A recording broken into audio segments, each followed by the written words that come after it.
NDRF ने कठुआ में ये एक मॉक एक्सरसाइज कंडक्ट की है जो कि लैंडस्लाइड और अर्थक्वेक के ऊपर डिपेंड थी।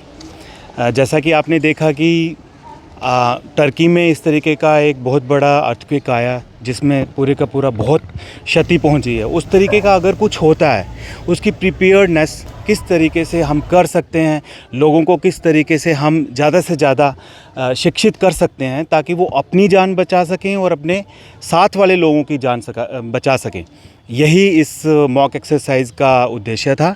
इससे पहले हमने यहाँ पर एक टेबल टॉप एक्सरसाइज भी कंडक्ट की जो कि डीसी सर ने चेयर की थी और काफ़ी मुद्दों को हमने वहाँ पे डिस्कस किया था और ये भी डिस्कस किया कि अगर जोशीमठ जैसी कुछ घटना हमारे JNK यूटी में होती है तो हम कितने प्रिपेयर हैं, किस तरीके से उस क्षति से हम उभर सकते हैं।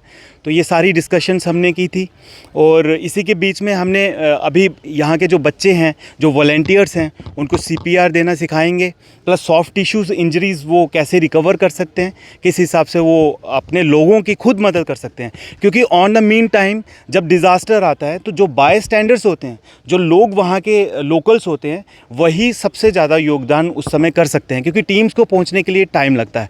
इसलिए सबसे इम्पॉर्टेंट काम है लोगों को शिक्षित करना। इस तरीके की mock exercises, school safety programmes वगैरह कंडक्ट करके बच्चों को और लोगों को ज़्यादा से ज़्यादा एजुकेट करना ही हमारा। पहाड़ी क्षेत्रों में किया जाएगा ऐसे? हाँ, इस तरीके के एक्सरसाइज पहाड़ी क्षेत्रों में भी पक्का की जाएंगी। और इसके अलावा हमारी 2 मॉक एक्सरसाइज होंगी। एक सांबा डिस्ट्रिक्ट में होगी, DC ऑफिस में हम कंडक्ट करने की कोशिश करेंगे, और दूसरी हम जम्मू में कंडक्ट करेंगे ताकि लोगों को ज़्यादा से ज़्यादा अवेयर किया जाए और लोगों को ज़्यादा से ज़्यादा ट्रेन किया जाए।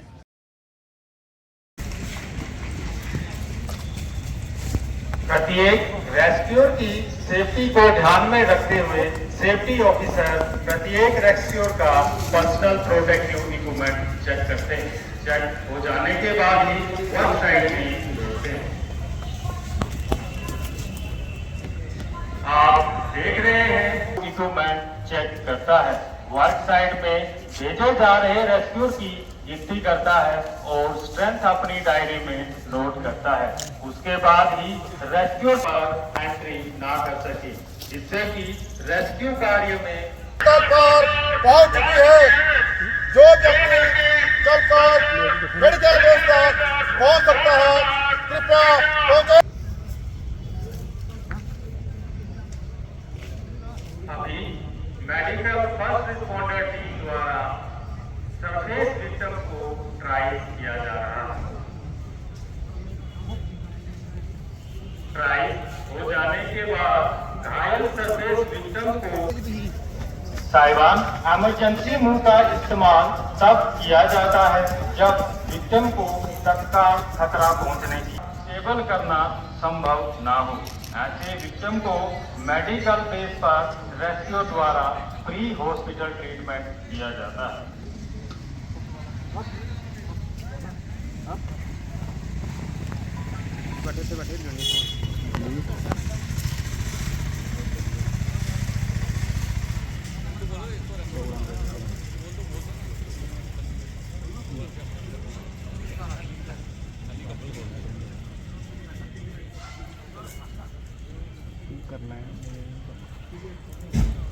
इमरजेंसी मूव के दौरान सबसे पहले को मूव कराया जाता है। देखिए, पिगी बैग कैरी करके मूव किया जा रहा है।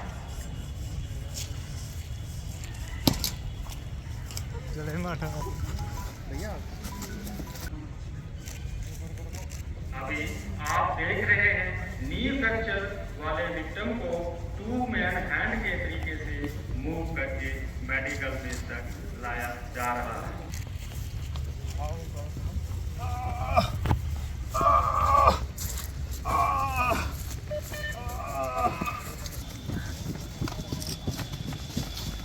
ताइवान सर्च करने के लिए नेशनल डिजास्टर रिस्पांस फोर्स के पास विक्टिम लोकेटिंग कैमरा और लाइट डिटेक्टर की सेफल प्रोटेक्टिव इक्विपमेंट चेक करना जरूरी है।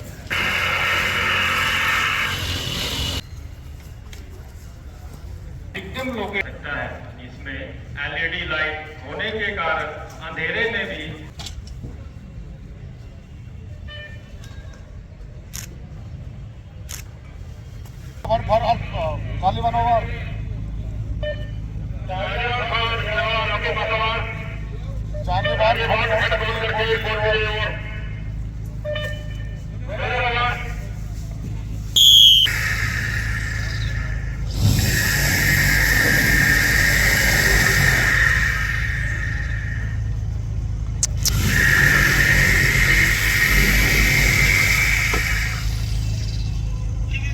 टेबल करने के लिए अहमदाबाद साहब भेजा जा रहा है।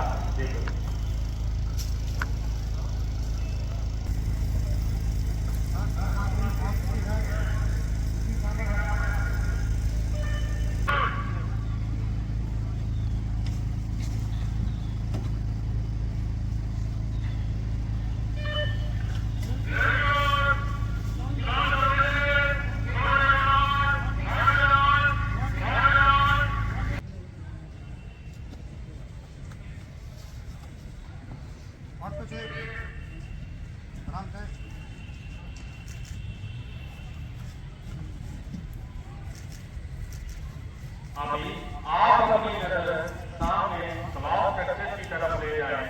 आपको मेडिकल फर्स्ट रिस्पॉन्डर रेस्क्यू द्वारा अनकॉन्शियस विक्टिम को कार्डियोपल्मोनरी रेसिटेशन देते हुए नजर आए। सभी को पीसीआर यानी कार्डियोपल्मोनरी रेसिटेशन नहीं दिया जाता, इसीलिए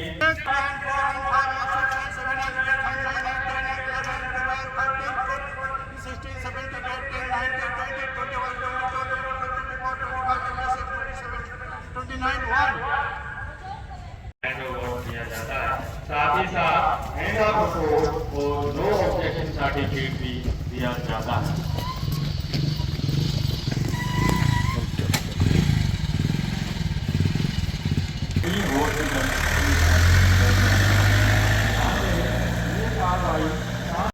रेस्क्यू किया जाता है।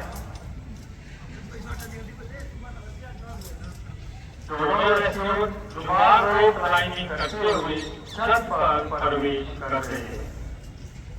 इसी प्रकार अन्य रेस्क्यू भी बिल्डिंग के अंदर या छत पर प्रवेश करते हैं।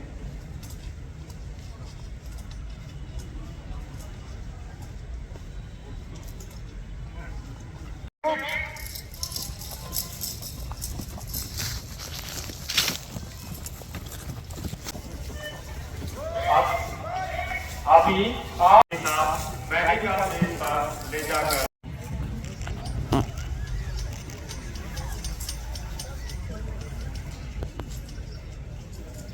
एक्चुअली 2 दिन का ये जो मॉक ड्रिल एक्सरसाइज था ये डिस्ट्रिक्ट कठुआ में ये स्टार्ट हुआ है और आज ये 13 बटालियन एनडीआरएफ की, तो कल ये डीसी साहब की चेयरमैनशिप में इसका जो भी थ्योरेटिकल पार्ट था इन्होंने बताया था, वो आज इसका प्रैक्टिकल डेमो कि कैसे डिज़ास्टर आएगा in the form of earthquake, तो उसकी मॉक ड्रिल थी तो डिग्री कॉलेज में जी अभी हम देख रहे हैं तुर्की में एक बहुत बड़ा बिल्कुल बिल्कुल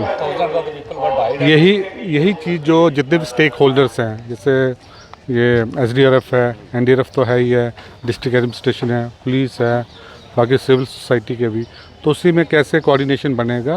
उस डिज़ास्टर हुआ था प्रैक्टिकल डेमो कैसे विक्टिम्स को रेस्क्यू करना है, हाई रिस्क बिल्डिंग्स जैसे हो जाती हैं, तो उसमें वही एक्सरसाइज है, वो तो आपके सामने है सारी। सपोर्ट मिलेगा, पब्लिक को अवेयरनेस मिलेगी, इससे क्या दिक्कत है? बिल्कुल, ये पहली बार नहीं हो रहा है, ये हर डिस्ट्रिक्ट्स पे चलता है एनडीआरएफ का एक्सरसाइजेस। तो अब जो मॉक ड्रिल आपके सामने ही है, तो इसमें जो एक्सपर्ट्स हैं जैसे हमारे एसडीआरएफ और एनडीआरएफ है, ये आपको बेटर वे में एक्सप्लेन कर सकते हैं। और जो पुलिस का रोल है, पुलिस का रोल डिफरेंट, पुलिस का तो रहता ही है लॉ एंड ऑर्डर में। जैसे फॉर एग्जांपल डिज़ास्टर होता है, रोड आपने ओपन रखने हैं क्योंकि सारे पैनिक में रश कर लेते हैं रोड्स को, तो उस पर हमारा लॉ एंड ऑर्डर में भी आ जाता है। हमारे जो कम्युनिकेशन सिस्टम्स में पुलिस स्टेशन होते हैं हमारे डिफरेंट प्लेसेस में, तो वो अगर ये मोबाइल कनेक्टिविटी चली भी जाती है तो उसमें हमारा सिस्टम रहता है, उसमें अलग अलग रोल्स हैं, वही चीज़ का आज आज की हमारी एक्सरसाइज एक रूटीन एक्सरसाइज थी जिसकी एक बहुत अहमियत रहती है डिस्ट्रिक्ट एडमिनिस्ट्रेशन में कि अगर कोई भी ऐसा अनटूवर्ड इंसिडेंट, कोई आपदा, कोई डिज़ास्टर हमें स्ट्राइक करता है तो हमें उसकी प्रिपेयर्डनेस कैसे रखनी है। आज की जो ड्रिल थी इसमें हमें एक अवेयरनेस देने के लिए जनरली हमारे को डिस्ट्रिक्ट एडमिनिस्ट्रेशन को, पुलिस फोर्सेस को और पब्लिक इन जनरल को एक दिखाने की कोशिश थी कि जब कोई आपदा आती है, खासकर जैसे आज का जो हमारा मेन आपदा का था अर्थक्वेक के बारे में था। आप लोग जानते हैं रिसेंटली टर्की में भी एक बड़ा भयानक अर्थक्वेक आया है। तो अर्थक्वेक से बचने के लिए जो मेन एक हमारे पास तरीका है हमारी प्रिपेयर्डनेस। अर्थक्वेक को आप जानते हैं हम रोक नहीं सकते, लेकिन हम उसको कैसे फेस करते हैं, उसके होने के बाद हम कैसे रेस्क्यू ऑपरेशन करते हैं, कैसे मैक्सिमम लोगों की जान हम बचा सकते हैं, यही हमारे हाथ में उस समय होता है। आज की ड्रिल का जो मेन पर्पस था ये एक कोऑर्डिनेशन बनाने के लिए था। जो एजेंसीज इस आपदा में काम करेंगी, कैसे लोगों को इस आपदा से बचाना है, कैसे पुलिस का क्या रोल है, एनडीआरएफ का क्या रोल है, डिस्ट्रिक्ट एडमिनिस्ट्रेशन का क्या रोल है, इवन लोगों का इन जनरल क्या रोल है। तो हमारा यही कोशिश है डिस्ट्रिक्ट एडमिनिस्ट्रेशन की कि हम लोगों को अवेयरनेस क्रिएट करें कि जब भी कोई इस तरह का एपिसोड वो फेस करते हैं तो उनका इमीडिएट रिस्पांस क्या होना चाहिए, किस तरह से उन्होंने अपनी जान बचानी है और अपने सामने वाले की, अपने साथ वाले की जान बचानी है। एनडीआरएफ ने कठुआ में ये एक मॉक एक्सरसाइज कंडक्ट की है जो कि लैंडस्लाइड और अर्थक्वेक के ऊपर डिपेंड थी। जैसा कि आपने देखा कि टर्की में इस तरीके का एक बहुत बड़ा अर्थक्वेक आया जिसमें पूरे का पूरा बहुत क्षति पहुंची है। उस तरीके का अगर कुछ होता है उसकी प्रिपेयर्डनेस किस तरीके से हम कर सकते हैं, लोगों को किस तरीके से हम ज़्यादा से ज़्यादा शिक्षित कर सकते हैं ताकि वो अपनी जान बचा सकें और अपने साथ वाले लोगों की जान बचा सकें, यही इस मॉक एक्सरसाइज का उद्देश्य था। इससे पहले हमने यहाँ पर एक टेबल टॉप एक्सरसाइज भी कंडक्ट की जो कि डीसी सर ने चेयर की थी और काफ़ी मुद्दों को हमने वहाँ पे डिस्कस किया था और ये भी डिस्कस किया कि अगर जोशीमठ जैसी कुछ घटना हमारे JNK यूटी में होती है तो हम कितने प्रिपेयर हैं, किस तरीके से उस क्षति से हम उभर सकते हैं। तो ये सारी डिस्कशंस हमने की थी और इसी के बीच में हमने अभी यहाँ के जो बच्चे हैं, जो वॉलंटियर्स हैं, उनको CPR देना सिखाएंगे, प्लस सॉफ्ट टिश्यूज़ इंजरीज़ वो कैसे रिकवर कर सकते हैं, किस हिसाब से वो अपने लोगों की खुद मदद कर सकते हैं। क्योंकि ऑन द मीन टाइम जब डिज़ास्टर आता है तो जो बाय स्टैंडर्ड्स होते हैं, जो लोग वहाँ के लोकल्स होते हैं, वही सबसे ज़्यादा योगदान उस समय कर सकते हैं क्योंकि टीम्स को पहुँचने के लिए टाइम लगता है। इसलिए सबसे इम्पॉर्टेंट काम है लोगों को शिक्षित करना। इस तरीके की mock exercises, school safety programmes वगैरह कंडक्ट करके बच्चों को और लोगों को ज़्यादा से ज़्यादा एजुकेट करना ही हमारा पहाड़ी क्षेत्रों में किया जाएगा ऐसे? हाँ, इस तरीके के एक्सरसाइज पहाड़ी क्षेत्रों में भी पक्का की जाएंगी। और इसके अलावा हमारी 2 मॉक एक्सरसाइज होंगी। एक सांबा डिस्ट्रिक्ट में होगी, DC ऑफिस में हम कंडक्ट करने की कोशिश करेंगे और दूसरी हम जम्मू में कंडक्ट करेंगे ताकि लोगों को ज़्यादा से ज़्यादा अवेयर किया जाए और लोगों को ज़्यादा से ज़्यादा ट्रेन किया जाए। Thank you. जय। ये एक मॉक ड्रिल था। NDRF, SDRF और हमारी डिस्ट्रिक्ट एडमिनिस्ट्रेशन का एक ये कोलैबोरेशन की करके बच्चों को, जो कॉलेज के स्टूडेंट्स हैं, क्योंकि यूथ जो होता है उनको अवेयर करना बहुत ज़रूरी होता है कि कोई भी आपदा आए, स्पेशली आज जैसे अर्थक्वेक पे इन्होंने डिमॉन्स्ट्रेट किया कि किसी भी आपदा की परिस्थिति में फ़र्स्ट रिस्पांस कैसा रहता है, जो हमारी रेस्क्यू जो हमारी एजेंसीज़ रहती हैं उनको कैसे बुलाया जाता है और वो कैसे ऑपरेशंस करते हैं। भगवान ना करे, ईश्वर ना करे कि कभी ऐसी परिस्थिति का सामना करना पड़े हमें, लेकिन हमें डिज़ास्टर को फेस करने की प्रिपेयर्डनेस जो है वो बहुत ज़रूरी होती है। और इस तरह के कार्यक्रम जो होते हैं ये हमें अवेयर करते हैं, जागरूक करते हैं और हमें सक्षम बनाते हैं कि कभी इस तरह की परिस्थिति आ जाए तो हमें कैसे रिएक्ट करना है। इसी कड़ी में हमारे जो हमारा DMRR है डिपार्टमेंट डिज़ास्टर मैनेजमेंट का, वो एक वॉलंटियर्स भी तैयार कर रहे हैं। मैं आपकी नॉलेज में लाना चाहूँगी, उनका नाम हम लोगों ने, उनको आपदा मित्र बोलते हैं, उनकी भी ट्रेनिंग चल रही है। हमारे कठुआ डिस्ट्रिक्ट में 200 बच्चों की 200 ऐसे आपदा मित्र तैयार किए गए हैं जो हर एक पंचायत लेवल पे, गांव की लेवल पे, जिनके पास रेस्क्यू किट्स रहेंगे और किसी भी आपदा में वो अपने आसपास के लोगों को और खुद को बचाव करने में जो है वो सक्षम रहेंगे।